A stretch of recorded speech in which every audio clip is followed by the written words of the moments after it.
el sueño de mi papá, pues era crear este negocio, ¿no? Que era, pues, ya se había independizado él había sido empleado, pero él siempre quiso, pues, buscar otras cosas, ¿no? Aprovechó su conocimiento, su experiencia para desarrollar la empresa y yo le decía a esta persona, le decía, mira, yo tengo sueños y yo tengo metas que, o sea, que quiero lograr, ¿no? Pero para poderlas lograr, creo que debo de ayudar, a que mi papá empiece a cumplir sus sueños. Hola a todos, yo soy Mike Reyes y bienvenidos a Mentores Podcast, en donde buscamos platicar con gente chingona que está impactando la vida de las personas a través de su talento, trabajo y esfuerzo, para que así inspiren a más personas a conseguir sus sueños. Nuestro invitado el día de hoy es Mike Sainz. Mike tiene más de 17 años de experiencia en el negocio minero. Empezó como gerente de ventas y ha subido a ser socio de la empresa familiar. Es socio del restaurante Visha, donde ha sido seleccionado como uno de los 250 mejores restaurantes de la Guía México Gastronómico por Culinaria Mexicana en 2 años consecutivos. Participó como coach empresarial en la Alianza del Pacífico, está certificado como trainer en EXO, es mentor, coach, speaker y advisor en Mike Sainz. En nuestra plática que tuvimos con Mike, platicamos sobre el mérito que tuvo que hacer para convertirse en socio de su organización, las 3 tácticas para generar un crecimiento exponencial en tu organización, y cómo no fracturar las relaciones con la familia, entre muchas más cosas. Espero que disfrutes la plática que tuvimos con mi tocayo Mike Sainz. Mike, qué gusto tenerte en el episodio del podcast. Hola, Tocayo, muchísimas gracias por la invitación. Muy contento también aquí de estar aquí platicando con ustedes. Oye, tocayo, una de las cosas que me llamó la atención es que antes de involucrarte en el negocio familiar, estuviste como director general cuando existía el Blockbuster. ¿Cómo llegas ahí? Sí, más que como director general, estuve como gerente regional y gerente de sucursales. Yo inicié cuando estaba estudiando finales de la prepa a trabajar en Blockbuster como empleado de piso, ¿no? Como el que anda ahí acomodando las películas y el que anda ahí limpiando. A partir de ahí, inicié, bueno, aquí en Irapuato, a partir de ahí, pues fui creciendo y me ofrecieron, yo me fui a estudiar a Toluca, aparte de la universidad, no la terminé ahí, la terminé muchos años después, pero me fui ahí a Toluca a terminar la universidad y me fui obviamente aprovechando que tenía trabajo con Blockbuster. Me ofrecieron ahí una sugerencia en una de las tiendas que estaban en aquel momento, estaban en los últimos lugares a nivel nacional y bueno, trabajamos durante varios años para poderlas levantar y estar dentro de las primeras en un tiempo. Entonces, a partir de ahí, pues me ofrecieron una gerencia, luego me tocó abrir las nuevas sucursales que hubo, abrí 2 sucursales ahí en Toluca, en total terminaron siendo 4, entonces se hizo un tema ahí de tienda escuela, entrenamiento, contrataciones, etcétera, etcétera, y me quedé ahí un rato hasta que, bueno, hubo cambios en la organización y pues regresé yo acá a casa, ¿no? ¿Qué te hizo regresar al negocio familiar? Fíjate que es curioso, el negocio familiar arrancaba por ahí del 2003, yo todavía estaba en Blockbuster, yo salí de Blockbuster a mediados del 2004, eh, y me hicieron la invitación, ¿no? A Mauricio, bueno, mi hermano, mi papá, son los que fueron los socios fundadores, me hacen la invitación para irme, pero yo estaba acá muy entretenido con mi chamba y con las cosas que tenía ahí en Toluca, entonces había decidido quedarme. Pasa el tiempo, te digo, regreso a Irapuato, no regreso directamente a trabajar en el negocio femenil, sino me contrataron en una tienda de trajes que estaba igual como gerente de sucursal, estaba por cerrar la tienda, entonces era un contrato de 6 meses en lo que cerraba la sucursal y ahí yo ya estaba pues iniciando el proceso de incorporación hacia la empresa minera, la empresa familiar. Eh, Logramos avanzar en el proyecto de esta empresa de trajes y bueno, la tienda todavía sigue operando, ¿no? Le dimos la vuelta, logramos sacarla adelante y la tienda sigue operando desde el 2004 para acá, ¿no? Cuando su plan era cerrar porque no estaba siendo rentable. A partir de ahí me incorporo en el negocio familiar y bueno, una de las decisiones creo que pocas personas lo saben, es que platicando con una persona, cuando yo vi en Toluca, algo que me hizo, que me dijo, oye, pero ¿por qué te regresas, no? Eh, entonces yo le decía que el sueño de mi papá, pues era crear este negocio, ¿no? Que era, ya se había independizado él había sido empleado, pero él siempre quiso, pues, buscar otras cosas, ¿no? Aprovechó su conocimiento, su experiencia para desarrollar la empresa, y yo le decía a esta persona, le decía, mira, yo tengo sueños y yo tengo metas o sea, que quiero lograr, ¿no? Pero para poderlas lograr, creo que debo de ayudar, a que mi papá empiece a cumplir sus sueños. Y fue la razón por la que yo regresé, fue la razón por la que acepté el trabajo, en la tienda de trajes, que fue un proceso de transición, pues para ayudarles a Mauricio y a mi hermano a seguir y a mi papá a construir esta empresa, ¿no? Esa es como la razón por la que hice, ¿no? Justo por buscar la forma de ayudarle a mi papá a cumplir su sueño en ese momento, ¿no? A ver, quiero regresarme a la tienda de trajes porque me dices que le dieron la vuelta. ¿Cuál fue el reto más grande o los 3 retos más grandes que tuviste que hacer o las 3 estrategias que tuviste que hacer para darle la vuelta a un negocio que completamente, tú lo acabas de decir, iba a quebrar? Fíjate que, sí, bueno, nosotros teníamos en Irapuato una plaza grande en aquel momento, que era la más grande que teníamos, y lo que yo observé cuando llegué a la tienda es que las gerencias anteriores estaban enfocadas en el mercado que estaba llegando a la plaza, ¿no? Y muchas veces la gente pues va a pasear a la plaza solo a pasear, ¿no? No necesariamente vas a comprar trajes. Y yo, después de que regresé, volví a tomar la escuela. Mencioné hace rato que yo dejé la escuela, yo dejé la carrera de ingeniería en sistemas porque me metí en el trabajo de lleno, en esto de Blockbuster, los videos. Me dediqué mucho tiempo y terminé enfocándome en el trabajo, dejé la escuela y retomé la universidad, ahora una carrera de administración, pero abierta, ¿no? Para que me permitiera poder trabajar y seguir estudiando. Y ahí conocí un profesor mío que trabajaba en la presidencia municipal y era de los pocos profesores, junto con él y otro, que iban ahí, que iban de traje, ¿no? Entonces en la tienda de traje le dije, oye, ¿y tú dónde compras trajes, no? ¿Y cuánta gente utiliza traje?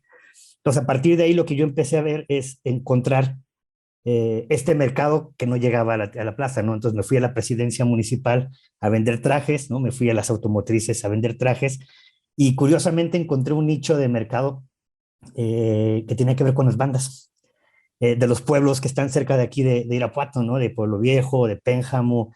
este, eh, Encontré ese nicho donde justo una banda pues tenía 10 12 personas o más. En algún momento compraban 3 trajes y entonces yo les armaba paquetes y promociones. Entonces lo que yo terminé haciendo pues fue salir a vender. Entonces llegaba la banda, los vestía, conseguía trajes de todas las otras sucursales del país para poder completar tamaños, ¿no? Alturas, anchos y todo lo que significaba. Hice una negociación con el sastre que trabajaba en ese momento en Liverpool, en sus tiempos libres o en sus días de descanso, trabajaba para mí bajo demanda, ¿no? Es decir, como no tenía presupuesto para tener un sastre, lo contrataba bajo demanda, entonces en su casa él hacía las modificaciones más complejas, nos enseñó a mí y al equipo que tenía a hacer bastillas, a hacer mangas, a hacer cosas básicas que hacíamos nosotros como los mismos empleados, y a partir de ahí pues genera esta demanda a las bandas, entonces fue corriendo la voz, se fue corriendo la voz, y pues yo vendía todos los trajes que se quedaban luego en otras sucursales. Entonces eso fue lo que ayudó pues a darle vuelta al final del año y cambiar un poco la estrategia. Yo salí en diciembre, me pidieron que me quedara, pero yo ya tenía pues muy clara la transición hacia la empresa familiar. Incluso me habían ofrecido ahí algo más regional, ¿no? Para poder atender otras tiendas. Pero son, es decir, si la puedo resumir en 3 estrategias, sería la primera es eh, aprovechar la infraestructura o la estructura que tenía al menor costo posible, es decir, buscar cómo podíamos nosotros aprender, eliminar gastos adicionales y tener este staff bajo demanda, ¿no? Que ahora, y a lo mejor es un tema más al rato de organizaciones exponenciales, ahora se aplica mucho este staff bajo demanda, ¿no? Pero en aquel momento yo no conocía el proceso, pero así trabajaba con mis diferentes proveedores de servicios, como el sastre, ¿no? Como el que me medía, como el que me cortaba. Y la otra, pues fue eso, ¿no? No pensar que el mercado iba a estar en la plaza, no, sino que más bien es, si no está el mercado, pues hay que salir a él, ¿no? Y buscar estos nichos que están descuidados y que están desatendidos, ¿no? En aquel momento, pues era la presidencia municipal, pues muchos de ellos pues van y buscan los trajes, ¿no? Nadie va y se mete con ellos y les dice, oye, son todos y se juntan varios, pues les damos paquetes, ¿no? Y les doy descuentos adicionales y compramos en volumen. Entonces eso generaba una demanda diferente y me pasó con las bandas. Entonces, esas tres estrategias, aprovechar la infraestructura, el staff bajo demanda y salir al mercado a, ahora sí que a conseguir la demanda que no se tenía, ¿no? Increíble. Estabas en la empresa familiar. ¿Cuál fue uno de los retos más grandes que tuviste que hacer ahí? Fíjate que, bueno, para arrancar en AMSU, en la empresa familiar, eh, eh, la primera vez me invitaron como socio, ¿no? Y cuando entré, en realidad ya entré como empleado, entré como vendedor.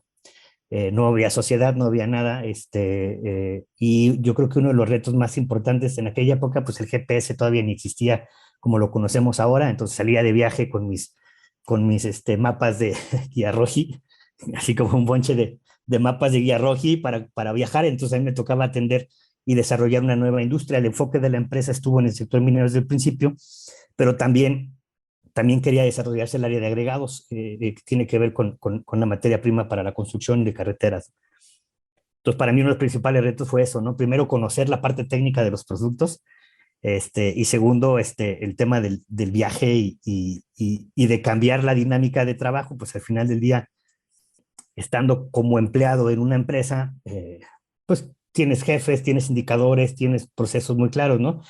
Y acá en la empresa familiar que estaba arrancando, es decir, obviamente tenía mis jefes, tenía mis indicadores y tenía todo eso, pero ya no estaba en un lugar, es decir, yo era propio de mi tiempo, ¿no? Yo tenía que levantarme a las 4 de la mañana, 3 de la mañana, agarrar la carretera, manejar 6 7 horas, ver a un cliente por 2 horas y luego seguir ese proceso. Entonces creo que la disciplina, ¿no? La autodisciplina de, pues, patearte el trasero tú mismo, de te tienes que levantar temprano y nadie te está viendo lo que estás haciendo. Entonces, el que tú puedas ser responsable de ese proceso, de asegurar de hacer el trabajo que tienes que hacer mientras nadie te ve, con esa disciplina, creo que es un gran reto. Pues mencionaba yo, ¿no? Dejé la escuela un tiempo, después terminé, ahora tengo varias maestrías, pero eh, en mi juventud fui alguien que le gustaba divertirse, ¿no? Hice mucha fiesta, entonces me gustó el trabajo, cuando encontré esta parte del trabajo como que me senté un poco, eh, pero esa disciplina personal de ahora estás solo y tienes que patearte tú solo, pues eso es lo más complejo, ¿no? A ver, acabas de decir cosas bien interesantes porque entras a la misma empresa familiar como empleado. Hay Sí. muchas empresas que cuando entran segunda generación, por ejemplo, que es tu caso, inmediatamente empiezan a decir, son todos socios, todos van por partes iguales. ¿En qué momento tú das ese brinco a ya involucrarte más en el tema de la sociedad? ¿Qué fue lo En que el dos, hiciste para así. ganártelo? Porque creo que es más un tema de mérito. ¿Qué fue lo que hiciste para ganarte ese puesto? Sí, pues mira, lo primero que hicimos pues fue hacer la chamba, ¿no? Hubo un proceso importante que me benefició y nos benefició como empresa en algún momento dado, que fue que la industria minera empezó a hacer un boom a partir de 2004, 2005, ¿no? Los precios de los metales empezaron a subir, se vino muchos proyectos mineros en México, entonces salí yo de la industria de agregados, contratamos a alguien que se fuera a enfocar ahí y yo me fui directamente a atacar el sector minero, principalmente donde se estaba desarrollando en Sonora. Ahí otro reto importante es que justo no salía de aquí, Irapuato, por carretera, me aventaba 18, 20 horas, me aventaba a veces hasta 2 semanas completas de trabajo, salía a la camioneta del servicio y regresaba al servicio básicamente, ¿no? Eh, eh, pero el crecimiento que pudimos dar, ¿no? El demostrar que se hacía el trabajo, igual con los problemas, errores que puede tener uno en el proceso de aprendizaje, pero se hacía el trabajo, crecíamos a pasos muy acelerados en la empresa. Una de las cosas que mi papá siempre nos recomendó a Mauricio, mi hermano y a mí, pues, fue que compráramos un coche. Cuando yo trabajaba, antes de entrar a la empresa familiar, ya había empezado con estos planes que tienen estas automotrices, ¿no? Que entras como una tanda, ¿no? Pagas varios meses y ya te toca en el mes 15, ya te tocó tu coche. Entonces, por ahí habíamos terminado de pagarlos, mi hermano y yo, por esa fecha, por el 2006, 2007. y se venía la necesidad de crecimiento y ahí es cuando me dicen, oye, pues has demostrado, ¿no?, el compromiso al trabajo, te invitamos a ser socio. Eh, entonces ponle, ¿no? Entonces vendí mi coche, Mauricio, mi hermano, vendió su coche, y bueno, me dieron un porcentaje de la empresa por esa aportación. Soy el socio minoritario actualmente, pero es decir, con esa aportación que hicimos de la venta de los dos vehículos, compramos nuestra primera camioneta, que ya nos permitía viajar pues en terrenos más complejos en el sector minero. Entonces no fue como de, o sea, fue, sí te demostraste, ¿no? Pero no es como ahí te van las acciones, ya eres socio, qué padre, ¿no? Sino es, pues hay que meterle lana a todos al negocio ahorita, pues lo que necesitamos una camioneta, entonces vendan sus vehículos y métele tú, y papá aportó más para subir el tema de sociedad y a partir de ahí nos hicimos socios de la empresa, ¿no? Tocayo, ¿cómo le haces para no fracturar las relaciones con la misma familia por el tema del negocio? Se da Sí, mucho que de repente están los hermanos o hermanas o primos y de repente se empieza a fracturar esa relación. ¿Tú cómo le hiciste para tratar de decir, sabes, esto te lo digo por el negocio y esto te lo digo como familiar? ¿Cómo lo divides? fíjate que yo creo que primero es pues la misma, cuando mi papá se independizó por ahí de los 95, cuando se vino la crisis fuerte aquí en México, nosotros tuvimos problemas económicos, pues salió de la empresa, ¿no? Perdimos una casa, se independizó mi papá en ese proceso. A partir de ahí él ya había empezado a trabajar como independiente y mi mamá le ayudaba mucho, ¿no? Entonces, a pesar de que, es decir, mi mamá era como su asistente específica, cuando él estaba de viaje y atendía todo eso. Entonces, yo creo que primero es un ejemplo de mi padre y mi madre, ¿no? De que ellos, pues a pesar de que son pareja, pues pudieron convivir en el trabajo. Mi madre todavía sigue trabajando con nosotros en la empresa. Eh, eh, y a partir de ahí, la relación con los hermanos, yo soy el hermano del medio, Mauricio, mi hermano, es el mayor y tenemos a mi hermana, que es, es 8 años más chica que yo, que ella es la que está encargada del otro proyecto, que es el restaurante. Eh, pero bueno, yo creo que parte de la comunicación y la relación que teníamos y ese ejemplo nos fue ayudando. Una de las cosas que nosotros aplicamos, y lo pongo en el aspecto de Mauricio, mi hermano y yo, porque convivimos más tiempo y somos los que iniciamos, bueno, o yo me incorporé a trabajar con ellos y con mi papá en la empresa familiar antes de que mi hermana tuviera la edad para empezar a trabajar. Él y yo teníamos una frase, o bueno, un punto de encuentro que en algún momento dado lo decidimos y era el cigarro y el vaso de agua, ¿no? Entonces los dos fumábamos y no importaba qué tan molestos estuviéramos, si nos habíamos peleado, golpeado, porque nos agarrábamos duro, o qué tanto estuviéramos enojados, si yo no tenía cigarros, si él tenía cigarros y quería fumar, iba y le pedía un cigarro. Entonces no importaba qué tan enojado estuviera, me tenía que dar el cigarro, ¿no? Con toda la de, híjole, ¿no? O el vaso de agua, ¿no? Oye, pásame el vaso de agua, ¿no? Y a veces nada más el vaso de agua solo era para molestar, o pedir el cigarro solo era para molestar, porque a veces sí lo tenías, pero yo creo que ese punto de encuentro, el tener un canal de comunicación, sin importar qué tan complicada pueda ser la relación personal, tener ese punto de encuentro que te permita retomar la relación, ¿no? O retomar la conversación, genera esa dinámica. Entonces, normalmente después del cigarro, que ya lo entregaba el otro, pues ya, o sea, se doblaba la batalla, ¿no? Porque pues ya la perdió el que dio el cigarro o el que lo pidió, porque también a veces no me importa que no tenga, estoy tan enojado que no quiero pedírselo, ¿no? Y simplemente el que uno se doblegara y dijera, voy a pedirle a mi hermano un cigarro, pues es también como tratar de ceder ese espacio de la pelea. Eso, yo creo que ese es, o sea, las dos cosas, el ejemplo de mis padres y la otra es que siempre hemos dejado en la familia este proceso de siempre poder regresar a tener esta conversación con algo tan básico o tan banal como se puede decir como un cigarro, ¿no? Claro, hay una frase tuya que la verdad me gustó mucho que dice, no necesariamente los dueños son los que mejor están dirigiendo la empresa. Entiendo que ustedes dieron ese cambio a gobierno corporativo. ¿Cómo manejaste el ego? Porque me ha tocado ver que de repente hay mucho ego de que yo soy el dueño, yo soy el de la empresa. ¿Cómo dejas atrás ese ego o lo calmas para darle la oportunidad a otra persona a que estuviera apoyando en ese momento? Mira, yo creo que el primero es el eliminar, como bien dices, el ego primero interno hacia la familia, ¿no? Pues siendo una empresa familiar, siendo mi hermano socio fundador, y bueno, a mí me consideran socio fundador, ¿no? Cada vez que hablan de los socios me dicen socio fundador, la realidad es que yo entré un poco después en el proceso, eh, eh, pues siempre fue claro que al final del día, si iba a haber una sucesión en la empresa, al menos de mi parte, siempre lo vi, si iba a haber una sucesión en la empresa de mi papá hacia alguno de los hijos, pues la primera línea la tiene el hijo mayor de entrada, ¿no? Que esa es, vamos a decirlo, una tradición que existe en las empresas. Y segunda, pues era el socio, o sea, era el primer socio fundador, ¿no? O sea, junto con él.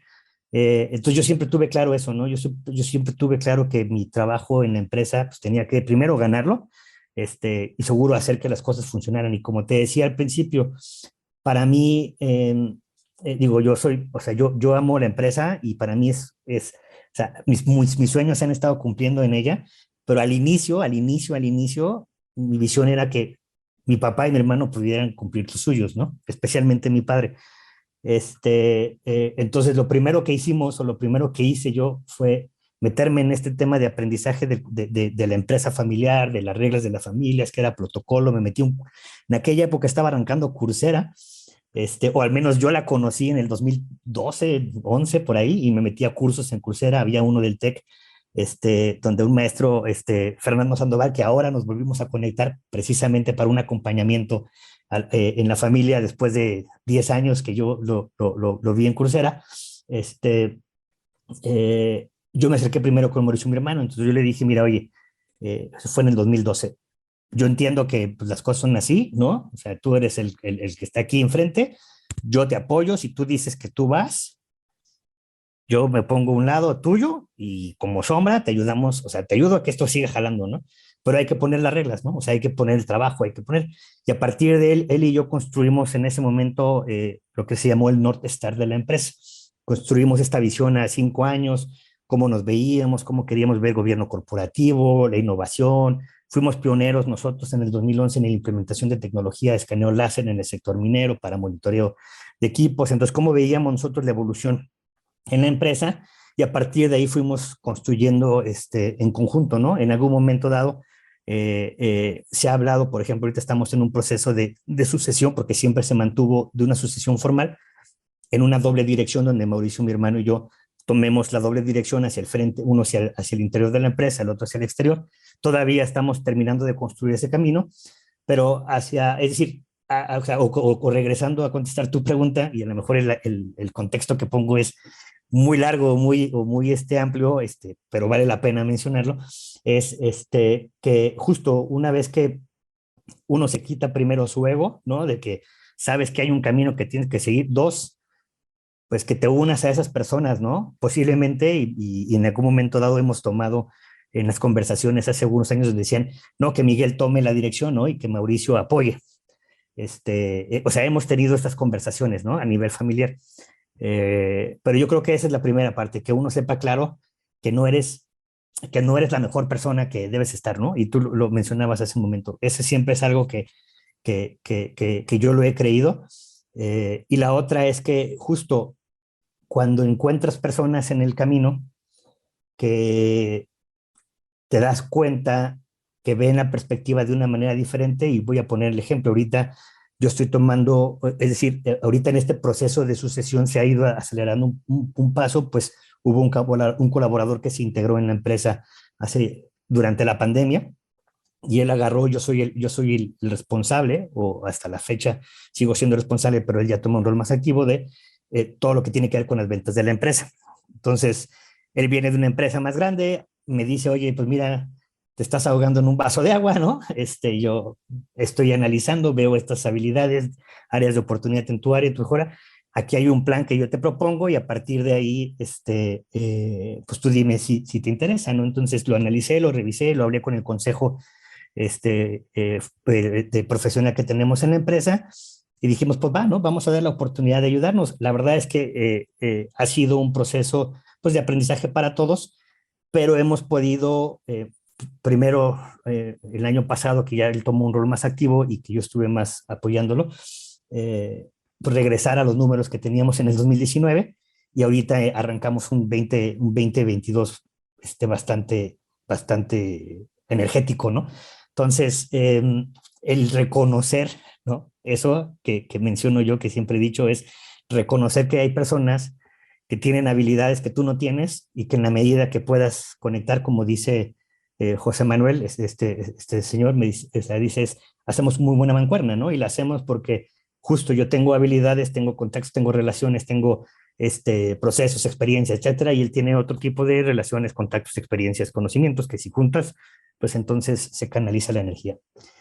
Pero va por ahí, ¿no? O sea, de entrada, que uno como individuo reconozca cuáles son sus capacidades y que siempre pues, trates de mejorarlas y desarrollarlas, ¿no? Claro. ¿Qué debe tener un buen colaborador para subir un grado más arriba? ¿Cuáles crees tú que son las 3 cualidades que debe de tener? Fíjate que mi visión muy personal, pero creo que también es parte de la cultura de la empresa y que ahora estamos muy metidos en ese tema de la cultura de desarrollo y mejorar la cultura, es que eh, yo creo que si tú como empleado no haces nada para desarrollarte o para comprometerte, para mejorarte tú, difícilmente vas a hacer algo por la empresa. Entonces, para mí, voy a decir, cualidad que debería tener una persona cualquiera que sea, que aspira a diferentes puestos, tendría que ver esa automotivación de siempre ser un aprendizaje, ¿no? De todo lo que viene, o sea, seguir aprendiendo, tienes que ser automotivado, leer lo que quieras leer, no importa leer, ¿no? Pero que estés curioso por el desarrollo personal. Pues eso es lo que te hace crecer como individuo y si creces como individuo y muchos individuos crecen en tu empresa, pues la empresa crece, ¿no? Si no, no funciona. Para mí ese es el primero. La otra es eh, la, la claridad en la comunicación, ¿no? Muchas de no sé si a veces la palabra honestidad, ¿no? Sinceridad podría ser, pero a mí me gusta más la palabra claridad, pues quiere el que reconozcas, el que puedas decir, el que puedas comunicar lo que necesitas, el que puedas pedir, el que entiendas, ¿no? Bien cómo funciona el proceso, para mí es una segunda cualidad que pocas personas este, tienen, ¿no? Y digo tienen porque posiblemente yo no la tenga, pero es algo que desarrollo mucho, ¿no? El tratar de ser claros en la comunicación, francos, ¿no? Posiblemente sea la palabra que permita, y voy a poner un ejemplo que siempre pongo, ¿no? Eh, a veces tenemos colaboradores en las empresas y le pides que haga algo. Y ya le dijiste, no, mira, así se descarga el archivo, así se llena, ya lo capacitaste, ¿no? Y no avanza en el proceso. Y no avanza no porque no le hayas dado la capacitación, sino porque posiblemente no entendió, ¿no? Y le da miedo a las personas pedir ayuda. Entonces, es decir, voy a decir un ejemplo, ¿no? Tú contratas un vendedor que viene de otra empresa, lo contratas y le dices, oye, pues te encargo que me armes un presupuesto, ¿no? Y entonces el vendedor a lo mejor pues, no sabe hacerlo, a lo mejor nunca se lo pidieron, pero tú asumes que lo va a hacer. Si él no tiene la claridad o la capacidad de decirte no lo sé, tú vas a asumir que las cosas van a seguir avanzando. Nos vamos a topar en el futuro y nos vamos a dar cuenta que no lo sabías y vamos a retroceder. ¿No? Eh, pero yo a eso me refiero, no sé, con la parte de franqueza, es decir, no lo sé, no puedo, ayúdame. Creo yo que sería eh, pues una segunda característica pues, para cualquier tipo de liderazgo, ¿no? Y para cualquier escalamiento. Incluso el mismo director de la empresa tendría que decir, oye, no sé cómo llevar la empresa al siguiente nivel, ¿no? O sea, para mí esas dos. Y la tercera tendría que ver con el, el desarrollo personal, ya dije, el tema de la comunicación. Y el otro es muchos utilizan la palabra humildad, pero a mí me gusta más como el tema de decir al servicio, ¿no? O sea, es decir, que tengamos la capacidad de ponernos al servicio de las demás personas sin necesidad de sentirte que estás así, o sea, que eres un sirviente, ¿no? No recuerdo ahorita la definición, pero tiene que ver con ese proceso. Es decir, yo como director de la empresa sirvo a los directores, pero sirvo a los empleados, ¿no? Sirvo a los clientes. Yo como socio de la empresa, pues sirvo a la comunidad. Entonces, en la medida que tú vas escalando, a veces en las empresas se nos olvida que nosotros somos los que sirven también, ¿no? Y esperamos que la demás gente sirva para nosotros. Por eso yo, bueno, al menos en algo muy personal, pues he buscado en los últimos meses y vino la pandemia, pues buscar este tema de cómo regresas a la comunidad, cómo regresas a las demás personas, pues todo lo que te ha dado, ¿no? Y todo lo que has aprendido. Entonces, para mí serían esas tres cualidades, ¿no? Siempre desarrollo personal. La otra, pues, es la franqueza en la comunicación. Y la tercera sería que no se nos olvide que todos estamos aquí para servir, ¿no? Ahorita comentabas de que han tenido un crecimiento exponencial. ¿Cuáles han sido las 3 herramientas o 3 tácticas que han utilizado ahí en la empresa para generar ese crecimiento? Sí, mira, el crecimiento ha sido exponencial. Obviamente con la pandemia viene una desaceleración. Poquito antes tuvimos algunas condiciones. La primera, yo creo, es uno, que nosotros, desde la perspectiva de la dirección y de los socios, hemos tenido siempre una visión. eh, Nunca nos hemos visto como una familia empresaria, perdón, como una empresa familiar.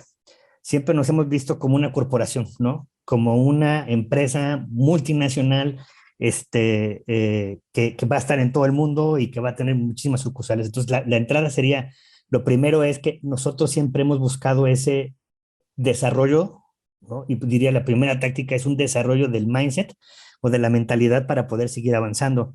El segundo es acercarnos eh, con las metodologías y los procesos correctos. Eh, es decir, llega un momento en que las empresas van creciendo y los ciclos de la vida pues te obligan a cambiar las estrategias, a cambiar las estructuras, a meter procesos, sistemas, herramientas, métricas.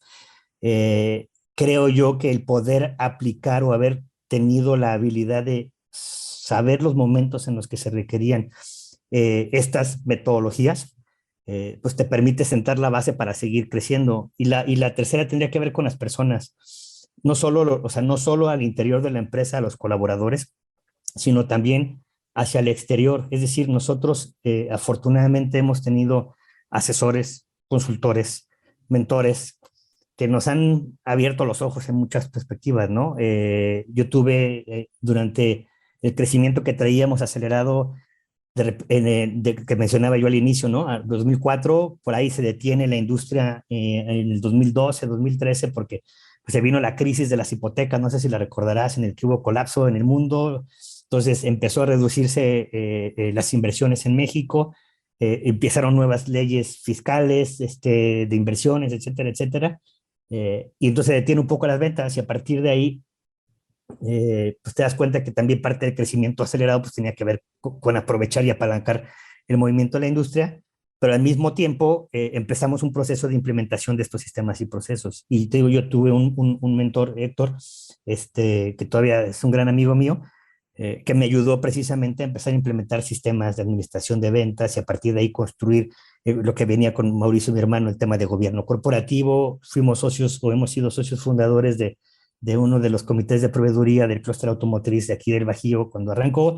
Entonces hemos tenido despachos, ¿no? Como Moreno, que nos ha ayudado de aquí en Leona al tema de gobierno corporativo, el tema financiero, temas fiscales. Entonces todo ese tipo de cosas creo que o sea, son como lo ideal, ¿no? Uno, o sea, vuelvo a hacer el resumen, ¿no? Uno, primero el que siempre tengas el mindset, ¿no? Claro de que tienes que seguirte transformando y cambiando y nunca. Hemos hecho un análisis en la empresa hasta el año pasado que al menos cada 1.6 meses hacíamos algo distinto o innovábamos algo en la empresa, ¿no? Entonces habla pues, de este movimiento constante. Esa es una, ¿no? Y la otra pues es el tema de pues, los procedimientos, las metodologías y los sistemas correctos y lo más importante, la gente correcta hacia el interior de la empresa, pero al mismo tiempo hacia la gente que tienes a la periferia apoyándote, ¿no? Hay una parte que me llamó la atención de que eres coach personal. he leído mucho del tema y la mayoría que son coach de desarrollo personal o hacen ese tipo de cosas tuvieron un proceso complicado o un proceso donde tocaron fondo. ¿Tú tuviste algún proceso de esos para poder ser coach? Sí, o sea, yo creo que todas las personas tocamos fondo, ¿no? Es cuestión de tiempo. ¿No? O sea, es cuestión de tiempo y es cuestión de qué tan preparado estés. En realidad, cuando yo empecé el proceso de meterme en el tema de coaching, lo empecé a hacer con el tema personal. Algo que sí he aprendido en este proceso es que primero tienes que ser tu propio coach, ¿no? Antes de poder ayudar a los demás. Y sí, o sea, es decir, a mí me pasó tengo 41 años por ahí, a los 35, 36 años, donde pues de repente no todo estaba bien en la empresa, tuvimos que financiarnos ahí con cosas adicionales, tuvimos que meter algunos créditos personales, ¿no? Tuvimos que hacer varias cosas ahí. Y bueno, eso pues se replica directamente en la familia, ¿no? O sea, si no te estás pagando tu nómina, pues eventualmente va a llegar eso a repercutir en la casa, ¿no? O si está retrasando algunas cosas. Entonces, yo tuve un conflicto aquí personal, en general, ¿no? De todo así, financiero, personal, moral y todo. Y no que haya tocado fondo, pero sí que fue como dije, oye, pues es que esto no es, o sea, no es para lo que, o sea, no son los sueños que yo me propuse hace muchos años, ¿no? Y precisamente, o sea, tomando el tema de la conversión al inicio, pues sí estamos ayudando a construir sueños, pero pues, mis sueños, ¿dónde se están yendo, no? Y entonces empieza toda esta introspección, me meto a leer un poquito más sobre las áreas de la vida, me meto un poquito más a identificar mis objetivos, dónde estaba parado, y la parte más importante en el tema de las creencias, ¿no? Pues a veces seguimos haciendo las cosas porque pues tenemos algo, una creencia muy, muy dentro de nosotros que pues te llega, ¿no? Una vez que vas avanzando, te llega y te regresa. Entonces sí, o sea, yo tuve este proceso, lo tuve hace 5 años, y todavía lo sigo teniendo, ¿no? Porque justo para mí fue un punto de quiebre para transformar pues mis relaciones, ¿no? Primero con mi esposa y mis hijos, y después con los demás, ¿no? Pero antes de todo eso, pues es con uno mismo. Es decir, sí, o sea, o sea, estoy de hecho en procesos de certificación formales de coaching, personal, o profesional. He tomado muchísimos cursos y dado muchísimos coaching a personas y a emprendedores y todo eso, mentorías y asesorías. Eh, pero no lo he hecho en un tema como, o sea, voy a decir, no lo hago en un tema todavía, y digo todavía porque no quiere decir que no lo va a hacer en el futuro, como un tema de, ese es a lo que me dedico, ¿no? Sino lo he hecho en medida en la que yo he podido ayudar a las personas. También creo yo que cuando te dices coach, seas o no lo seas, certificado o no certificado, tienes una implicación muy grande en lo que le dices a las personas. Entonces tienes que tener mucho cuidado, ¿no? Con lo que uno dice, en general, ¿no?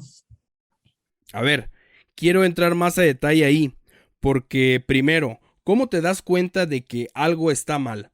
Porque pudieras de haber culpado a los demás. A ver, te lo comento porque yo he pasado por 3 o 4 procesos más o menos y al inicio era culpar a los demás. Yo no era el problema, ¿sabes? Y después dije, no, si esto se sigue repitiendo es porque yo soy el problema. ¿Tú cómo te das cuenta de eso? Y la segunda, ¿qué hiciste específicamente? ¿Agarraste un libro? ¿Te cuestionaste cosas? ¿Te hiciste preguntas?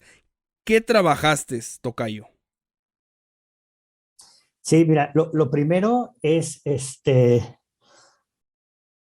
mi papá tiene un chip que siempre ha tenido, voy a decir, un self-awareness, ¿no? Un autoconocimiento muy personal y como una visión muy clara de qué quiere lograr. Eh, creo, creo que por ahí le robé un poco de eso. Entonces, yo lo mencionaba hace rato, el proceso de la escuela para mí nunca me gustó estudiar, no por el conocimiento, sino por los exámenes. Me encanta el conocimiento, odiaba que me hicieran exámenes y además reprobaba. No importaba que supiera, reprobaba, ¿no? Entonces, lo primero es que justo cuando yo mencionaba también cuando me incorporé en el tema de la empresa familiar, durante el proceso, yo inicié a trabajar a los 15 años, ¿no? Y la primera vez que inicié a trabajar a los 15 años, Uno de mis jefes, que además conocía a mi papá, me dio chance de faltar un día por irme de borrachera con mis amigos. Mi papá se dio cuenta y me hizo renunciar, ¿no? Pero ¿a qué voy con eso? Es decir, como siempre fui yo, no sé, no es la palabra correcta, como la oveja negra de la familia, pero sí fui el más relajiento. Este, eh, Siempre sabía que pues yo tenía mucha culpa de lo que hacía. Entonces, siempre, incluso en la empresa, lo que yo siempre he buscado es poner controles, ¿no? Para evitar cualquier cosa. Y voy a poner un ejemplo claro, ¿no?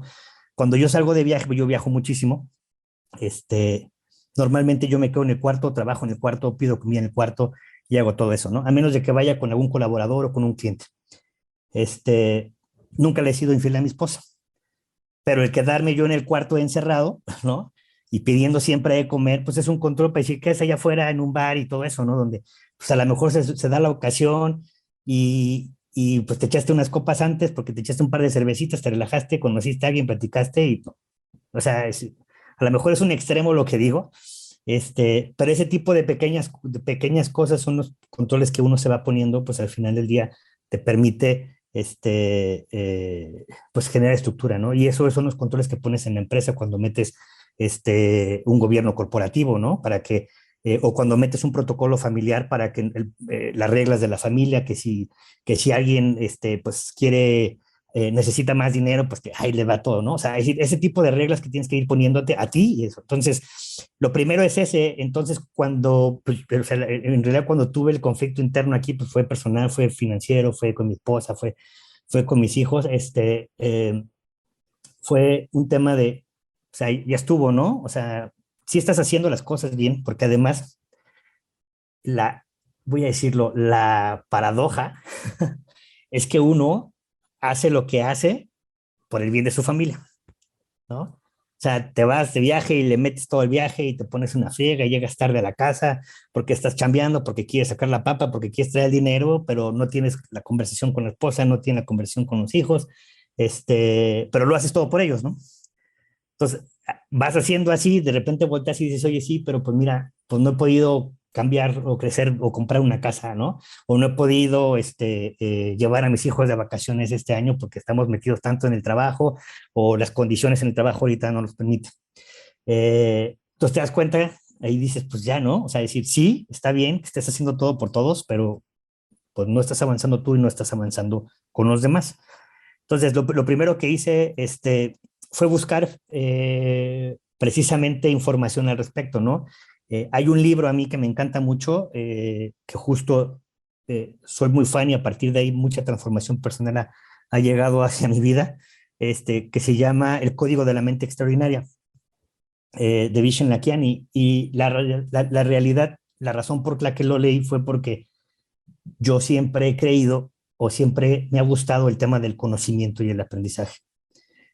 Acabo de ver Doctor Strange, la primera, porque ya vi en la segunda. No sé si has visto la película, pero, pero el Doctor Strange, al final del día, tiene una transformación porque transforma su mente. No te la voy a platicar, te la recomiendo porque está muy buena y viene la dos. Pero si yo fuera algún personaje, un superhéroe, a mí me gustaría ser el Doctor Strange, porque al final tiene que ver con el poder de la mente. Cuando leí este libro o cuando lo busqué fue porque eh, yo sabía que muchos de los problemas que tenía, pues tenía que ver con estas creencias, ¿no? De si trabajas en domingo, si comes el domingo, trabaja el domingo, ¿no? O el de si vas o sea, si te vas a morir, pues no te vas a llevar nada, ¿no? Entonces disfruta todas las experiencias y gástate todo tu dinero en la vida. Entonces, pues sí, comías en los mejores restaurantes, pero no tenías después para una urgencia, ¿no? Porque nunca ahorraste. Entonces, ese tipo de, ¿no? Entonces yo sabía que por ahí estaba el rollo y cuando veo este libro fue un poquito más como de, bueno, código mente extraordinaria, mi cerebro va a explotar, ¿no? Y eso es lo que yo quiero, pues eso es lo que estoy buscando. Y ese libro, pues en realidad habla de todo, ¿no? Habla de meditación, de agradecimiento, de tu salud, de cuidado, ¿no? De la parte de la energía. Entonces, ahí fue donde me conecté y dije, pues sí, es cierto, ¿no? En realidad, pues nunca he sido agradecido con lo que he tenido. Eh, eh, nunca me he dado el tiempo de la espiritualidad completa como tal, ¿no? El poder entender, conectar con las personas. Y a partir de ahí, entonces, leí el libro, me metí a este proceso de Mind Valley ahí de algunos cursillos. El primero que hice fue el de Jim Quick, de la mente, leer más rápido y memorizar. Y luego empecé a hacer otro que se llama Lifebook, que tiene que ver con meterte de lleno a tus áreas de la vida. Y pues escribes un libro, ¿no? Mi libro es como de 220 páginas. Y ese libro, digo, es un libro muy personal que se lo regalé a mi esposa en un aniversario, que habla precisamente, ¿no? Este es el área financiera, este es como me veo, este es lo que soy, esto es lo que tengo, estas son las creencias que tengo y hacia dónde me quiero mover, ¿no? Y esta es la parte de salud, y esta es la parte de relaciones, la parte intelectual. Entonces, es un proceso interesante de introspección que fue la herramienta a mí que me ayudó como a generar pues un plan claro de trabajo, ¿no? Porque a veces sabemos lo que nos duele, lo que no sabemos es cómo empezar o cómo arrancar el proceso. O sea, sería eso, ¿no? El primero es que yo creo que siempre he tenido esa chispita de que eh, la responsabilidad y a veces tengo muchos conflictos con las personas porque siempre digo es las cosas que nunca queden por ti. O sea, tú siempre vas a ser responsable de todo, ¿no? O sea, si una relación fracasa, que no quede por ti. O sea, tú haz todo lo posible porque esa relación funcione. Si la persona no quiere, entonces tú ya hiciste, perfecto, nada más comunícalo, yo hasta aquí ya llegué, ¿no? Entonces, ese self-awareness y esa, voy a decir, como eh, guía de vida, decir, todo es tu responsabilidad y tú eres responsable de todo lo que te sucede, eso es lo que me daba el self-awareness. Y el segundo es justo, ¿no? Leer un libro, o sea, a mí me gusta mucho la lectura, encontrar ese libro que fue transformador, pues te manda hacia el interior, ¿no? Eh, y a partir de ahí la segunda herramienta pues fue el hacer este curso que se llama Lifebook, que te mete de lleno a 12 áreas de tu vida, ¿no? Y terminas realmente conociéndote, ¿no? Si te le dedicas y le das el tiempo que requiere de introspección, híjole, dices, hijo, si hubiera sabido todo esto hace 10 años, ¿no? Estaría en otro lugar. Te diría que son las tres herramientas que me han servido a mí a seguir adelante. No quiere decir que haya terminado el proceso, ¿eh? O sea, vuelves a caer y vuelves a caer y avanzas y vuelves a caer. Entonces, en la medida que vas siendo más eh, consciente, ¿no? Creo que esa es la palabra. Sí, pero no caes igual. O sea, Sí, ya no caes igual. yo te lo digo porque yo ya pasé.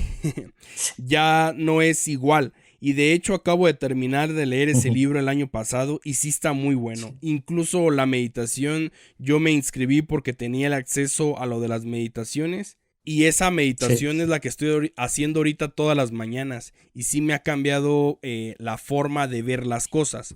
A ver, porque me pasó que de repente nos encerramos en nuestra burbujita. Y a veces son cosas tan sencillas o tan fáciles que te dan alegría. Ni siquiera somos agradecidos por esos pequeños momentos. Vamos más como en piloto Sí, y automático. mira, y ahorita que mencionas eso, Tocayo, antes de llegar a ese libro, llegué a otro que se llama el Framework de 25 años, de Dan Sullivan. Yo ya había escuchado hablar de él y él es alguien que a sus 60, 70 años cayó así a fondo, ¿no? Y a partir de ahí transforma su vida y lo que dice él, y justo fue como mi primer cambio fuerte, lo que dice él es, primero, y le llama 25 años, porque si tú divides 25 años, son 100 cuartos. Entonces, lo que te dice, si tú solo haces algo mejor en los próximos 3 meses, o parte de la meta que tienes a 25 años, solo agregas algo en 3 meses y lo haces el siguiente, a los 25 años vas a lograr lo que requieres, ¿no? O lo que quieres lograr. Pero él tiene un concepto que ahora acaba de sacar un nuevo libro que se llama The Gap and the Gain, que es como la brecha, o sea, como la brecha y la ganancia. Entonces dice, el problema de las personas es que siempre vivimos pensando en lo que no hemos podido lograr, pero nunca nos reconocemos hacia dónde hemos avanzado. Entonces, mientras tú estés operando bajo la brecha, pues va a estar el estrés, va a estar la ansiedad, ¿no? Va a estar la depresión, porque siempre vas a decir, aquí estoy, no avanzo. Pero el momento que te detienes y vueltas para atrás y, oye, pues mira, bien o mal, pues cambiamos la sala este año, ¿no? Oye, cambiamos el refrigerador, oye, mira, tus hijos están estudiando en una buena escuela, oye, si saliste de vacaciones por lo menos un fin de semana, ¿no? O sea, y empieza a voltear para atrás y dices, oye, ¿no? O sea, a lo mejor he leído 1500 libros en 10 años, un ejemplo, ¿no? No, por dar. Oye, esa es una gran ganancia, ¿no? Porque tengo experiencia de muchas personas, pero en el momento que volteas hacia atrás y te reconoces que hay cosas que sí has hecho bien, en ese momento es cuando dices, pues no estoy tan jodido, ¿no? Sí hay cosas que se pueden lograr y entonces a partir de ahí, pues cambiar esa brecha, ¿no? O sea, sí tengo mis metas y volteo para atrás, ¿no? Voy bien, voy para acá o me muevo. Y a veces nunca volteamos para atrás y por eso a veces no cambiamos de dirección. Y por eso seguimos ahí, ¿no? Entonces, a veces hay que voltear para atrás y decir, ¿voy bien? Sí, vientos. Logré esto, perfecto. Entonces, ahí va el siguiente, ¿no? Y creo que esos dos conceptos, para mí, el primero fue del framework a 25 años, que él menciona de Gap and the Gain ahí, que ya ahora es un libro, después de varios años ese libro, eh, y ese me dio la oportunidad de conocer después de seguir a Dan Sullivan, pues a diferentes personas, ¿no? Que él ha sido coach como Peter Diamandis, ¿no? Como el mismo Tony Robbins, como el mismo Robin Sharma, o algunos ahí por ahí que ha sido coach así de todos los gurús. Y bueno, no sé, ese es como parte del proceso transformador. Me quiero brincar un poquito a otra cosa porque si no, no nos va a alcanzar el tiempo. Y es que eres sommelier. Incluso tienes una Sí, así certificación a es. nivel internacional. Sí. ¿De dónde sale el gusto por el vino, tocayo? Fíjate que igual regresa a la familia todo, por eso yo creo que tarde o temprano todo cae, porque al final de cuentas todo está en la familia, ¿no? Y no hay familias, yo no creo que haya familias perfectas, ¿no? Todas las familias somos disfuncionales y en la medida que se reconozca, ¿no? Pero algo que siempre hacía y que todavía lo frecuentamos hacer, no como antes, mi papá siempre le encantó hacer carne asada y comer carne, ¿no? Entonces, fines de semana siempre hacía asados, invitaba amigos y siempre tomaba vino tinto. Eh, entonces, a los 16, 14, 15 años yo empecé a tomar muy joven, ¿no? Pero vino tinto, como a los 14, 15 años. Y me gustó, y los primeros vinos que yo llegué a probar, pues eran estos famosos Chiantis que tenían, como esta mallita ¿cómo se dice? Como de telita, ¿no? Así que se veían ahí. Y bueno, entonces me gustaron, la verdad me gustaron, y a partir de ahí dije, oye, yo cuando sea grande, voy a vivir en la Toscana, voy a tener mi viñedo y voy a producir vinos de Chianti, ¿no? Y desde ahí, desde mis 16 años, me puse esa meta. Y ahí siempre me gustó. Entonces, justo cuando me empiezo a meter un poquito más en el tema del vino, y cuando conozco a la que es mi esposa ahora, ¿no? La primera conversión que tuvimos, pues fue en base al vino, ¿no? Y a partir de ahí ella y yo empezamos a comprar más vino, a tomar vino, así como empezamos a salir a tomar y empezamos a comprar, pues ahora vinos mexicanos para aprender. Fuimos a hacer 2 o 3 cursitos juntos y luego ya me certifico aquí en León, con una organización que se llama Lonson, me certifico con ellos en el tema del vino, eh, y pues la pasión siempre me ha encantado. A partir de ahí se hace un concurso, me meto al concurso, gano el mejor sommelier del Bajío y tengo que ir a hacer una nacional, ¿no? Entonces con el tema de la nacional, yo no me dedico a eso, yo soy minero, sigo sin dedicarme a eso, y me iba a competir con gente que realmente se dedicaba, entonces me fui a hacer una certificación a la Corte de Master Sommelier en Estados Unidos, para aprender más, ¿no? El tema de servicio, vino, cata, todo eso. Y luego, pues ya con el viaje que gané, digo, en la nacional no gané, ¿no? Fui eliminado en las primeras, era de esperarse, pero la experiencia de aprendizaje fue padrísima. Y los que ganamos o que llegamos a la final nos invitaron a un viaje a Italia, y a partir de ahí luego el gobierno italiano me invitó a hacer una certificación de vinos italianos, ¿no? Pero la pasión del vino, es decir, para mí es como un punto de encuentro entre la experiencia, es decir, es como la vida. Cuando yo hablo, del vino, por ejemplo, o voy a poner un ejemplo claro, es cuando hay gente que agarra los vinos y les pone el aireador y los acelera, ¿no? Y está bien. Hay vinos que se decantan, algunos porque son reserva y porque dejan sedimentos para evitarlo. Y hay gente que le gusta decantar los vinos simplemente por decantarlos, ¿no? Nada más para que arranque más rápido. Para mí es, agarra el vino, pruébalo en la copa, que abra, que vaya creciendo, ¿no? Velo conociendo, velo platicando, conversa con él, ¿no? Conócelo, y es como la vida, ¿no? O sea, es como si agarraras ahorita a un niño que viene y le echas un aireador para que salga a los 17 años y ya te encuentres en la universidad. Para mí son experiencias, son conversaciones y te podría, digo, yo sé que el tiempo no nos va a dar, pero te podría contar experiencias fenomenales del vino que estando en el lugar, espectaculares, ¿no? Y que fuera del lugar, el vino ya no se expresaba igual, ¿no? Entonces, tiene que ver con temas de experiencia, con las personas, convivencia, comida, familia, este, relaciones, ¿no? Incluso tienes un negocio con tu hermana que es Bisha. Así, así es. Sí, justo en el 2000, yo terminé la certificación de sommelería en el 2013. Mi papá y mi mamá, bueno, mi papá, mi mamá, mi hermano y mi hermana cocinan. Yo soy el único que no le entra a la cocina. Así. Los huevos y las quesadillas se me queman. Este, entonces, mi papá siempre tuvo la idea de tener un pequeño restaurante, ¿no? Pues como un tipo, algo personal de gusto, ¿no? Y mi hermana en ese momento estaba entrando a la universidad, bueno, estaba estudiando más bien la carrera de gastronomía, formalmente la parte de gastronomía, y yo estaba terminando la certificación de sommelier.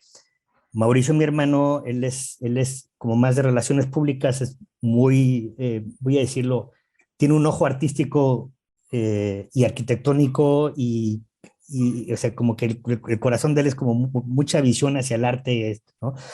Entonces empezamos a platicar sobre el proyecto y de ser un pequeño restaurantillo que nos habíamos imaginado, pues logramos o buscamos posicionar a Irapuato en el centro gastronómico a través de un restaurante pues, ya de mayor nivel, ¿no? Con una gastronomía importante. Mi hermana es la responsable y líder de ese proyecto.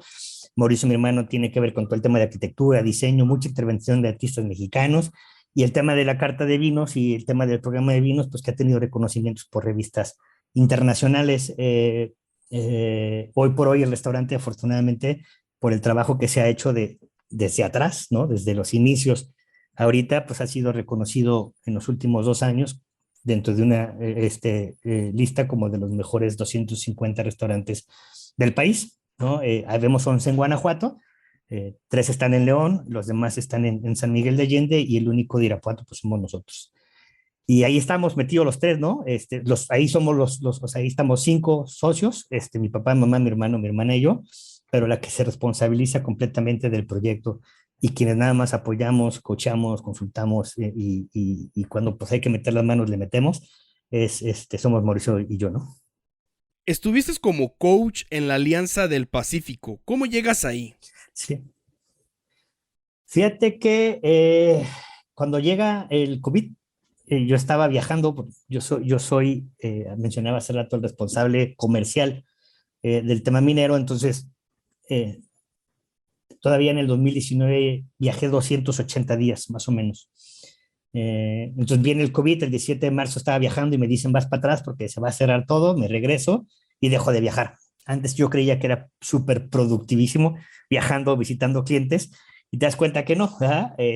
Y me empieza a sobrar el tiempo, es decir, sí dentro de las reuniones que tenías, porque teníamos que tener muchas reuniones, porque tenemos que darle vuelta a la pandemia en los diferentes negocios, etcétera, etcétera, pero el tiempo de vuelo, el tiempo de viaje, el tiempo de traslado, pues me sobra, ¿no? Y yo estaba acostumbrado a hacer siempre algo ahí, leer libros, hacer cosas. Entonces, a través de OpenExo, que es una organización, ahorita somos más de 17,000 miembros que estamos ahí, que está enfocada mucho al tema de tecnologías exponenciales, transformación digital exponencial, que yo ya me había involucrado con ellos desde el 2018. Eh, Empiezan a generar retos globales, es decir, cómo podemos nosotros a través de juntar a la comunidad que tenemos e invitar a otras comunidades a que podamos resolver los problemas que están, como el desempleo, ¿no? El acceso a la salud, el tema del medio ambiente, cosas que estaban sucediendo alrededor. Entonces me empiezo a meter a esos retos, a participar primero valga la redundancia, como participante, ¿no? Ahí en uno de esos proyectos conozco a Pedro, que él fue como el coach del equipo, y a partir de ahí me involucro más en los proyectos y empiezo a tomar un rol más activo, ya no como participante, sino como mentor, como coach, como consultor, y terminamos organizando un reto, Mauricio, mi hermano, mi hermana, en apoyo de la licenciada Aranza, que está muy metida también ahí en el proyecto del restaurante, y yo, y trajimos el reto del futuro del planeta en México y nos metimos. Entonces, en este proceso se arma el tema de Alianza del Pacífico. Me llega la invitación, pues a los que participamos en los diferentes challenges, llegó la invitación, me inscribo al proyecto y me meto como coach y mentor. A partir de ahí, pues me metí en este proceso de apoyar, ¿no? A los proyectos, a los emprendedores a tratar de sacar sus ideas y convertirlas en realidad.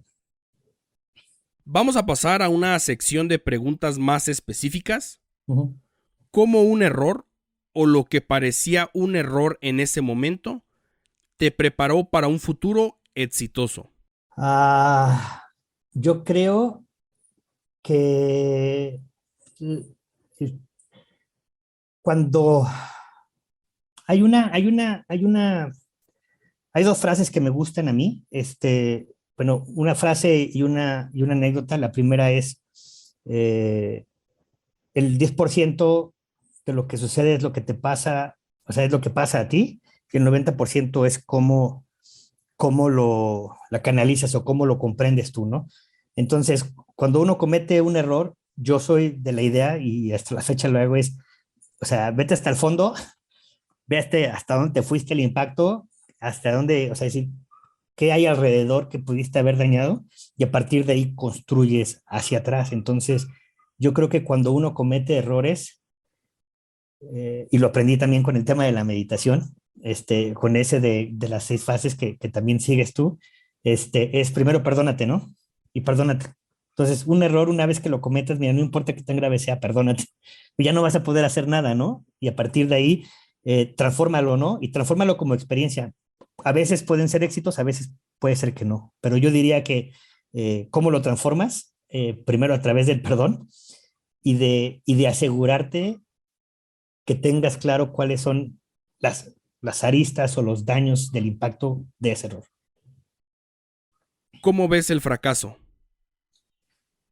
Como aprendizaje, experiencias de aprendizaje. ¿Tienes algún fracaso favorito? Uy, sí, muchos, pero uno favorito es justo en la empresa minera, cuando empecé a implementar el sistema de administración de ventas. Mencionaba yo que tenía un mentor, Héctor, que me empezó a ayudar en ese proceso, y la primera vez que lo hice, llegué y le dije a los desarrolladores, a los vendedores en aquel momento, ¿no? Ahora les llamamos diferentes, pero les decía, señores, vamos a hacer esto, este es un nuevo sistema de administración y a partir de aquí vamos a ser más efectivos en ventas. Una presentación de 150 diapositivas, 6 horas metidos en un salón, ¿listo? Vámonos a aplicarlo, ¿no? Y no funcionó. Entonces yo hablé con Héctor y le decía, güey, es que la gente no me hace caso, la gente no lo sigue, la gente no le importa, mira, que no sé qué. Y la primera pregunta que me hizo es, ¿y cuántas veces tú le has dado seguimiento? Yo, pues no, yo nada más les dije, pues, lo que tenían que hacer. No, es que si tú no les das seguimiento, no funciona, ¿no? Entonces, justo para mí fue un aprendizaje, un fracaso exponencial, porque le metí muchísimo dinero, mucho tiempo al proceso, incluso inversión, y no jaló, ¿no? No jaló. Y no jaló porque yo no terminé de hacer mi chamba, ¿no? ¿Cuál es una de las mejores inversiones que has hecho en tu vida? Puede ser para Sí. ganar más dinero, más energía, más tiempo. Yo creo que en mi cabeza, o sea, en la lectura. O sea, yo te puedo decir que a partir de que estudié mi primera maestría, eh, yo leo entre 30 y 60 libros al año. Eso sin contar, pues, todos los podcasts que escuchas y los cursos que te metes en Coursera, en Udemy y todo lo demás, ¿no? O Mindvalley o OpenX o todo lo que sea, yo creo que la mayor inversión que uno puede hacer es, es en eso, ¿no? Porque eso me ha abierto no solo en el tema pues, de mayor capacidad de aprendizaje, sino me ha ayudado a conocer metodologías que puedo implementar, pero al mismo tiempo me ha llevado a aprender sobre salud, ¿no? Para cuidarme mejor, para dormir mejor, ¿no? Antes yo era de los que decía, yo con 4 horas que dormía era mejor, si dormía más, amanecía cansado, ahora soy más, o trato de ser más, ¿cómo se dice? O sea, me doy más tiempo de descanso, ¿no?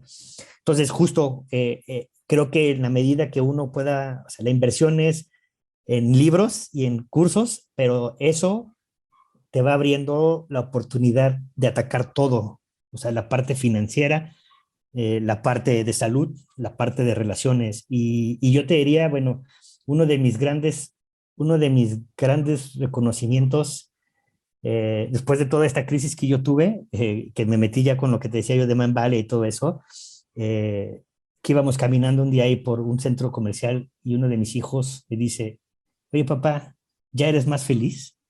Dice, ¿y por qué la pregunta, no? Dice, no más, es que ahora te ves más feliz, ¿no?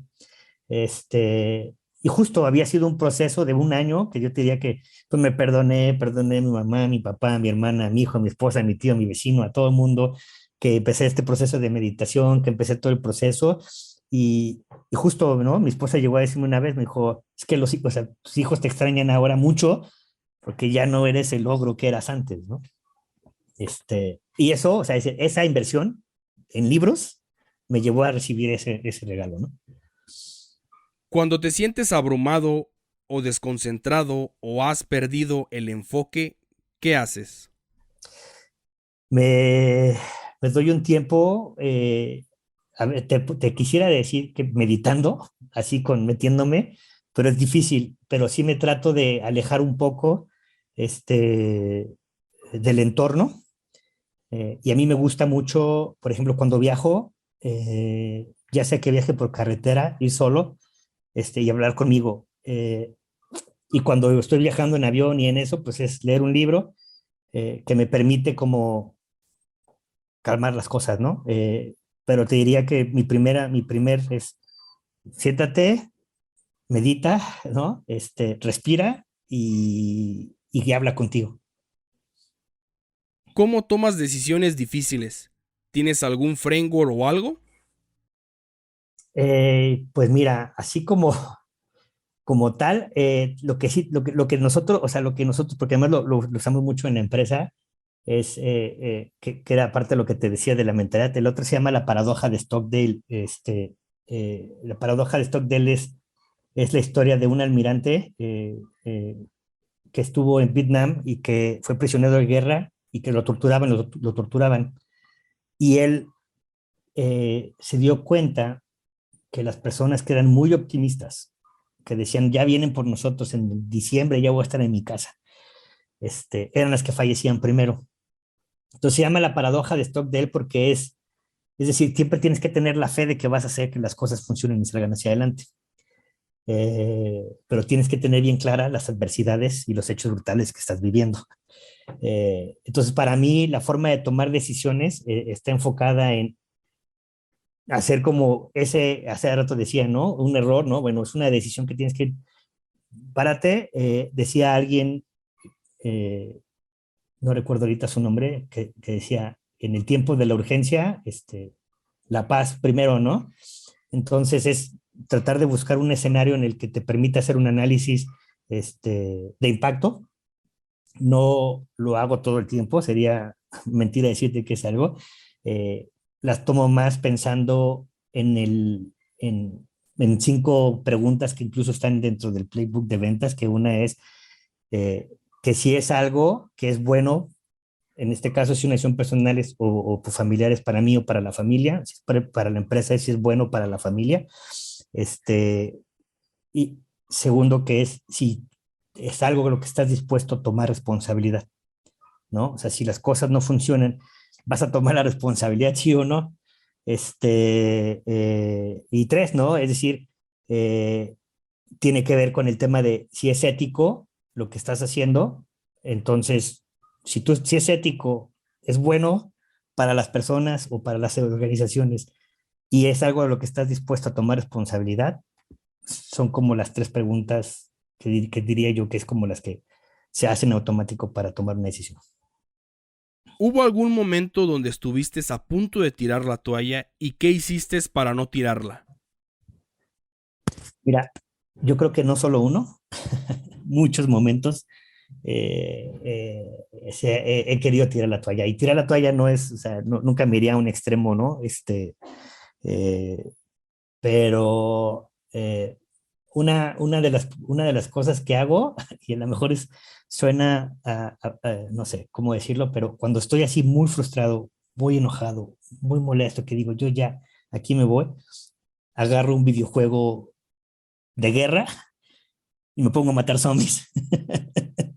Entonces, primero descargo toda mi energía ahí, agarro todo y luego me pongo, o sea, agarro un videojuego y me gustan mucho los videojuegos, y descargo toda mi energía ahí, ¿no? O sea, en la guerra, en la batalla o peleas así.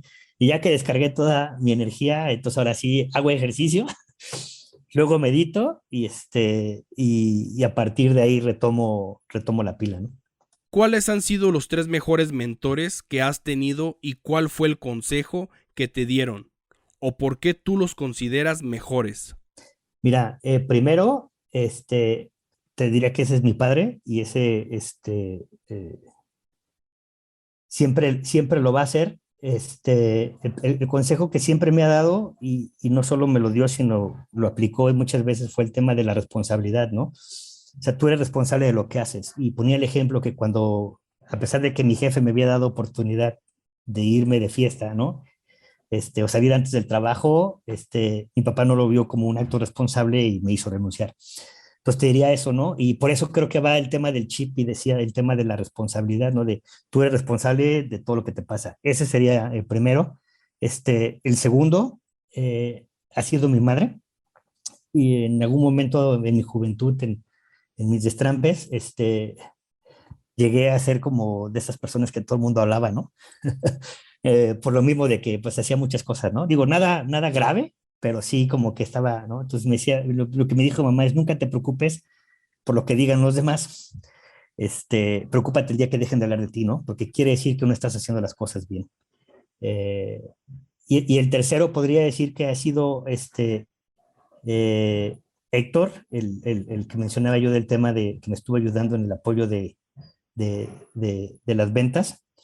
Y él, más que darme un consejo y decirme, es, fue la persona que me ayudó a entender cuál era mi propósito en la vida, ¿no? Y me lo ayudó a entender en una experiencia muy personal en el que teníamos gobierno corporativo en la empresa, había un caos porque estás metiendo reglas, la familia está poniendo reglas a la gente, la gente dice ya no son mis amigos, no. Entonces hay gente que sale, gente que entra, las condiciones de mercado no ayudaban y a mí me dio, siendo que viajaba mucho, pavor, y esa historia la cuento siempre, pavor a volar, pavor a volar. Imagínate que yo estoy en el avión y digo, me voy a morir, ¿no? Con una ansiedad espantosa. Y él me recomendó un libro que se llama El éxito predictivo. Y al leer ese libro descubrí que lo que estaba sucediendo en la empresa era normal y que había cosas muy básicas que teníamos que hacer para poder retomar el curso. Y lo que descubrí yo es que el miedo o mi ansiedad o lo que tenía en ese momento pues era una pérdida de control de la empresa y obviamente pues siendo el socio de la empresa con la responsabilidad que tienes a nivel familia, a nivel empleados, a nivel, pues pierdes control de eso, pues pierdes control de tu vida, ¿no? Pero la forma en la que a mí me dio claridad, por eso también me gusta esa palabra, claridad de esto está bien, ¿no? No te metes en un vaso de agua, no te ahogues ahí, es normal, haz esto y esto. Fue lo que me ayudó a mí a identificar qué es lo que yo quiero hacer, ¿no?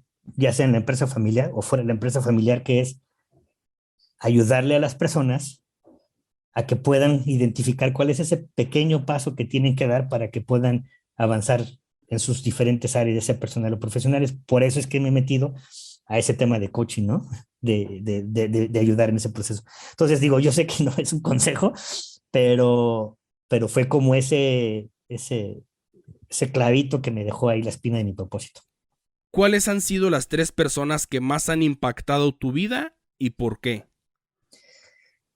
Mira, mi esposa, ¿no? Te podría decir que ella es una de las que más ha impactado porque siempre ha sido alguien que ha estado apoyando incondicionalmente todo lo que he hecho, pero al mismo tiempo siempre ha sido, es decir, siempre ha sido muy exigente, ¿no? O sea, es decir, o sea, tienes que todavía ser mejor de lo que eres, ¿no? Entonces, parte de ese impulso y motivación, te diría que ella es una de la principal que ha sido, y bueno, la otra, voy a poner 4 porque las otras son mis hijos, ¿no?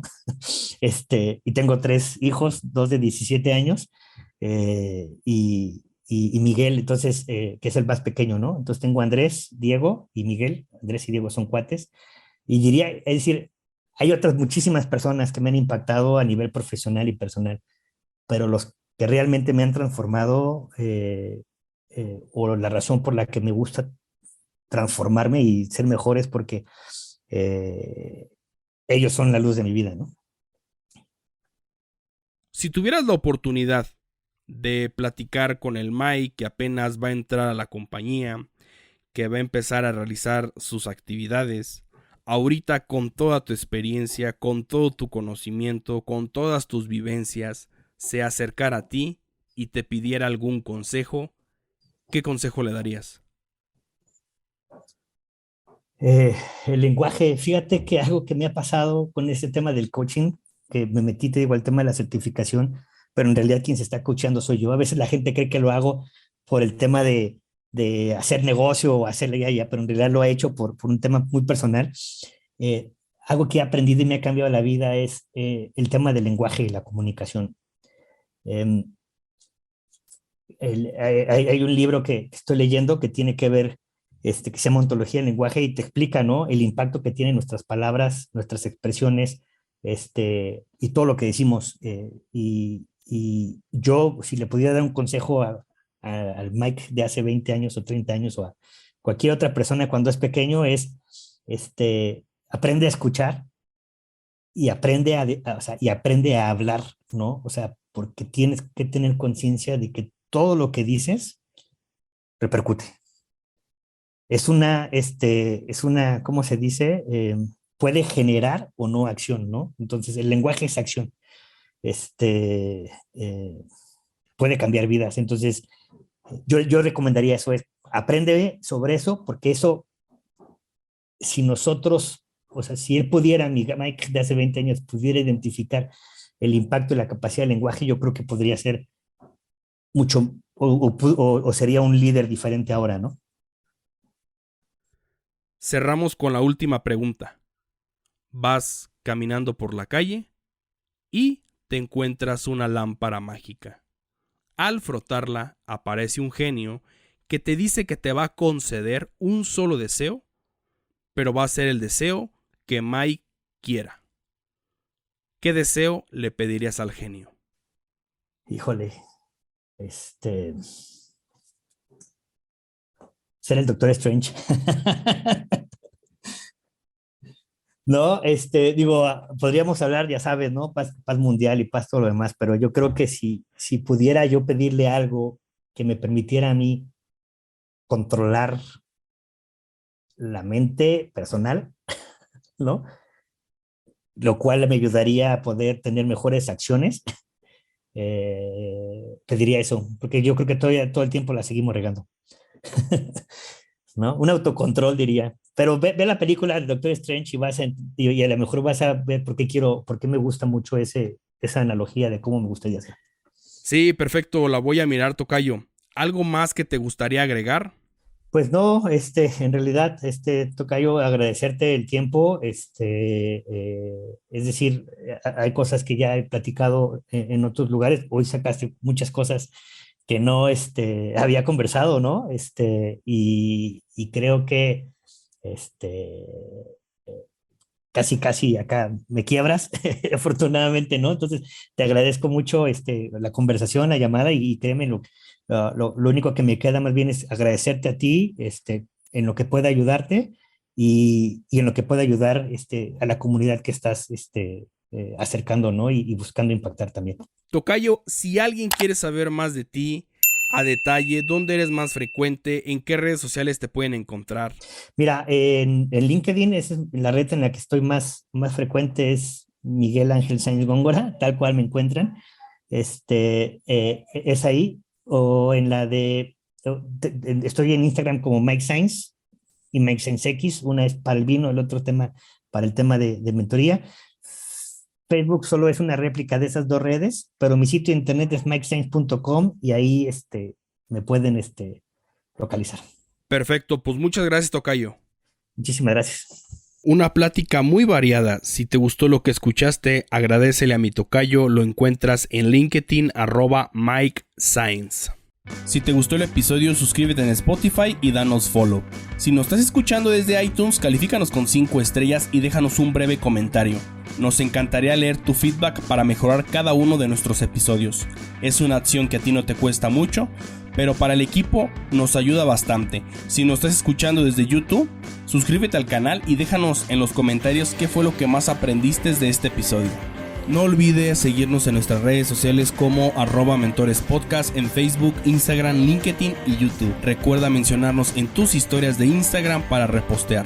Si quieres iniciar tu semana de la mejor manera, suscríbete a nuestro lunes de mentores, donde cada lunes te mandaremos información de valor como artículos, charlas TED, alguna película o documental que al equipo nos haya parecido interesante y sobre todo las recomendaciones de libros por partes de nuestros mentores. Solo tienes que mandar un correo electrónico a mentorespodcast@gmail.com con el asunto lunes de mentores y cada lunes recibirás este pequeño pero poderoso correo que te ayudará a iniciar tu semana de la mejor manera. Odiamos el spam, es por eso que solo te enviaremos información de valor.